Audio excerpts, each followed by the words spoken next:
Hey, we've got to make sure the government doesn't interfere too much, otherwise you end up like China, you end up like Iran. But to equate what's happening in China and Iran to what our government is trying to introduce... We're going to end up more like Denmark. Well, look, Denmark's a wonderful country. Beautiful furniture. That's what's going to happen. There's a fetish. Yeah, well, I don't want to talk about that. Yep. Now, you've said that you said that block material will extend to sites giving instructions on euthanasia and crime and things like that. What about minor crimes like graffiti or singing Kookaburra sits in the old gum tree? What about those kind of sites? This is a complaints-based mechanism. At the moment, and this is a legitimate issue for campaigners who are in favour of euthanasia. At the moment, Philip Nitschke's book is banned. If you give instruction in self-harm, websites will be caught by this. The key here is it's because euthanasia is illegal in Australia. If you don't agree that euthanasia should be illegal, join the campaign. And there's a very vibrant campaign. I mean, at the moment, just because Philip Nitschke's book is banned doesn't mean there's not a legitimate political debate about euthanasia. Change the laws in the parliament on euthanasia. While euthanasia remains illegal, it will be captured by the RC filter. Don't complain about the filter capturing euthanasia. Get the euthanasia laws changed if that's what you think. So I have some sympathy for those who say, but euthanasia is a perfectly legitimate debate, and it is.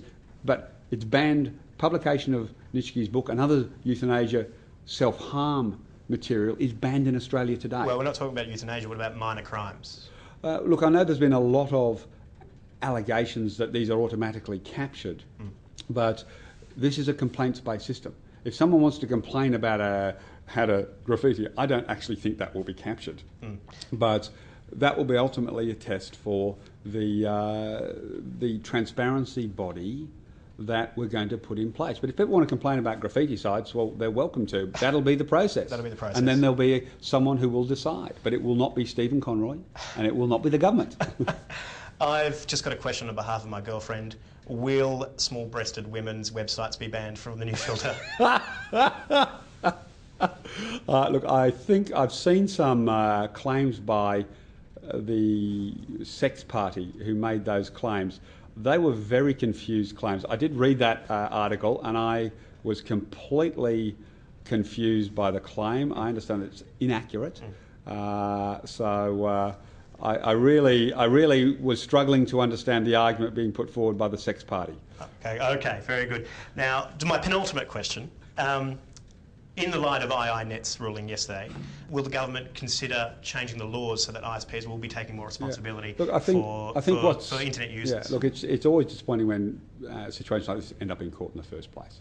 I think that a mature approach by both the movie industry and the internet industry, sitting down, having a conversation and coming up with a code of practice is the absolute preferable outcome. The problem is at the moment in Australia there is no agreement, there is no discussion, there is no dialogue, and people have resorted to court. I would hope to encourage the ISPs and the movie industries to sit down and try and come up with a code of conduct. And let's see where that goes before we start leaping off down the path. But you are seeing in other countries. The UK have talked about introducing laws.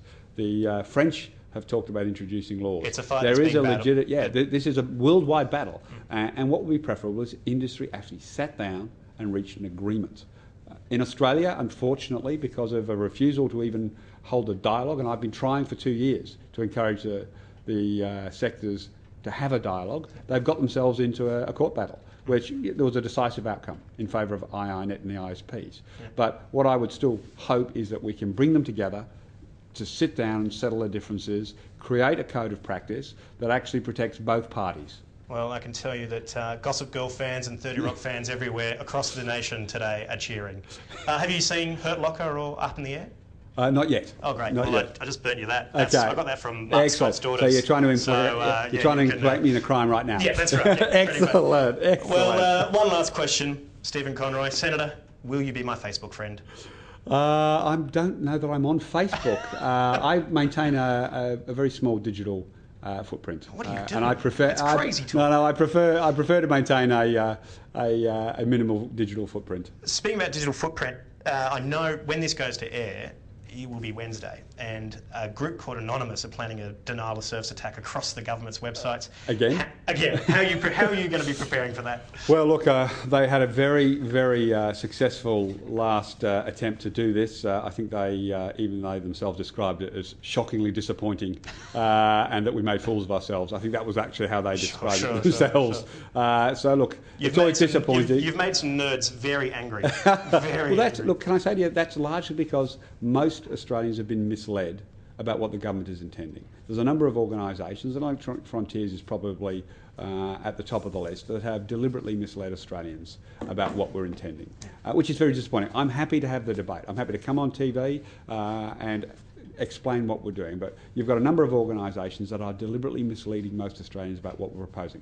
If I can just finish by repeating again, you can't buy it on the bookshelves today. You can't get it from a newsagent, you can't watch it at the movies, you can't see it in a newspaper, and you can't see it at the movies. This is material that is today refused classification, and that is the only material that we are talking about including in the filter.